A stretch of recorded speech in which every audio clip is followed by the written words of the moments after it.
Welcome back, travel bugs. We landed in Lima, Peru in December of 2025. We spent 14 amazing days pretty much eating throughout Lima and exploring a lot of town. This is the first video in our Peru series, so come travel along with us.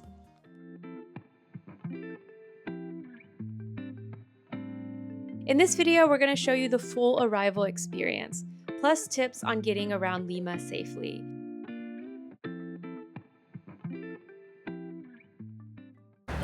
This is the new airport in Lima. So Lima is the gateway to Peru. It is the major international airport if you're traveling to any other city in Peru, including Cusco. So after you exit, you're just gonna go to baggage claim. And if you have a connecting flight, you don't have to go through customs. So we started off in Sacramento, and then we took a overnight flight from Lima, which was just about 8 hours. You have a layover. It seems like you have Maybe it's like they charge it as like a service. That's weird. The ticket, yeah. Because the airport is pretty new, there were lots of signs and people directing us where to go. So it is not easy to get lost. So when was this airport built? Do you know? It was open maybe 2 months ago. Yeah. Oh, cool. So was it an addition to the old airport or a replacement? At one point both were working, but then they quickly phased out. Oh, wow. I think the other one is phased out for commercial flights. We're going to exit. You walk about 5 minutes or 7. And then welcome to Peru. Baggage claim. So about 5 to 10 minutes walking, and then you will get to baggage claim. And now we're gonna go through customs. So we're gonna turn this off. You can see the urinals from here. Okay, we weren't at customs, so we didn't have to turn it off. So here is the connecting flights. You go straight, but we're in a leaving. If you have domestic connecting, you go down, and then baggage claim, you exit. Oh wow, I missed that. And if you miss it, you could just go back up. Oh, it's the same thing. Immigration here is usually pretty straightforward, but it can take some time depending how many flights arrive at once. If you're arriving early like we did, you can expect for it to have very short lines, but it can take up to a few hours if you're arriving in midday. We just passed through customs, and we forgot to film the duty-free store. It is early morning, but here you get your luggage. Pretty new. It's much more sleek than the old one.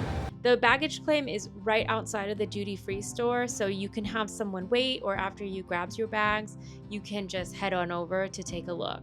So after you get your bags, you're gonna walk through a security checkpoint. So you do run all of your luggage through this, but this is mainly for Peruvians that get back from travels in case the government finds something that you're importing that they can tax you on.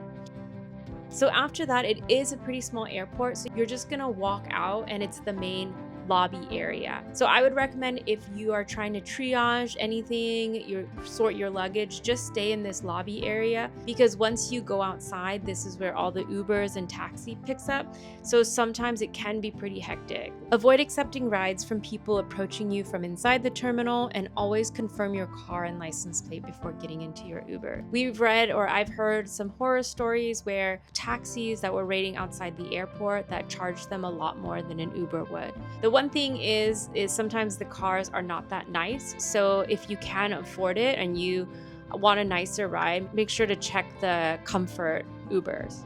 So although the airport itself is very new, The actual area in which the airport is around is called Callao, which is known as the Port District of Lima. It's an important economic zone of the country because everything gets imported here, but it is also one of the most visibly unequal. If you notice and you do arrive in the day, you can see how guarded the airport is, how guarded some of the ports and some of the industrial companies are, and then you see on the other side are the slums of Lima. This is the deep ghetto. Callao has had its areas, but this is like particularly. What's crazy is that there's like some Sketch. hotels, I think, because I remember I stayed here the first time. No. You're talking about the other airport. Oh, But yes. different. It's a slightly different area. It's like 10, 15 minutes. I would recommend not staying in this area if you happen to find a cheap hotel here, even if you're only staying for a night. If you do happen to have to do this, I would recommend staying at the Days Inn, which is right on the grounds of the airport. So we actually drive through this area for about 10 to 15 minutes before we enter the mini expressway to go into the more touristy areas of Lima. So do people that live here, do they work at the airport? No. No. They work at, I don't know what. Whatever.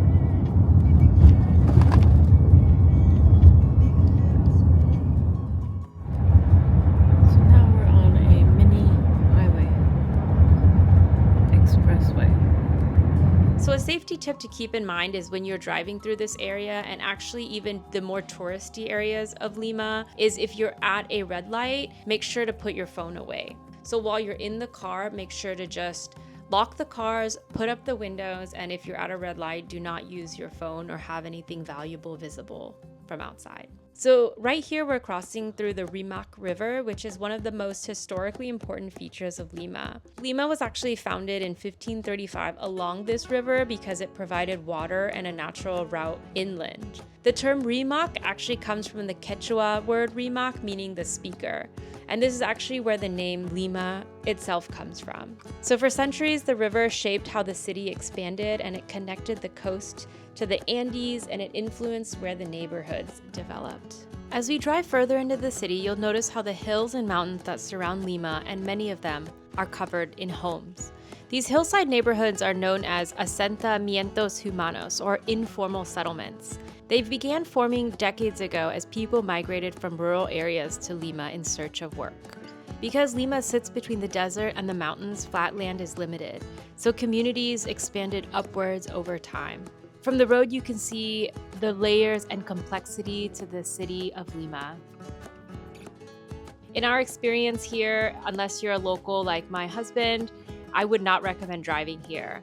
It's chaotic, kind of like Vietnam, but there are no mopeds, and so all the cars kind of merge onto each other without any rules. So unless you're familiar with that chaos, it is kind of scary to drive, to be honest.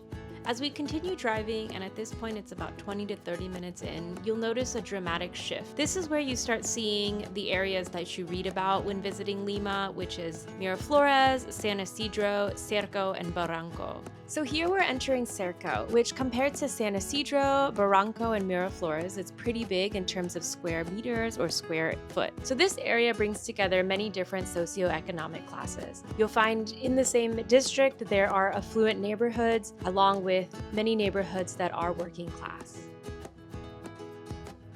So these areas are considered the safest, most touristy, and most popular neighborhoods for visitors. Stay in the areas of Miraflores and Barranco especially because they have the densest amount of good cafes, bakeries, restaurants, and etc. If you have been to Lima a few times and want to try a different neighborhood, Surco is also another good neighborhood that feels safe, a little bit more local, and a little bit more residential.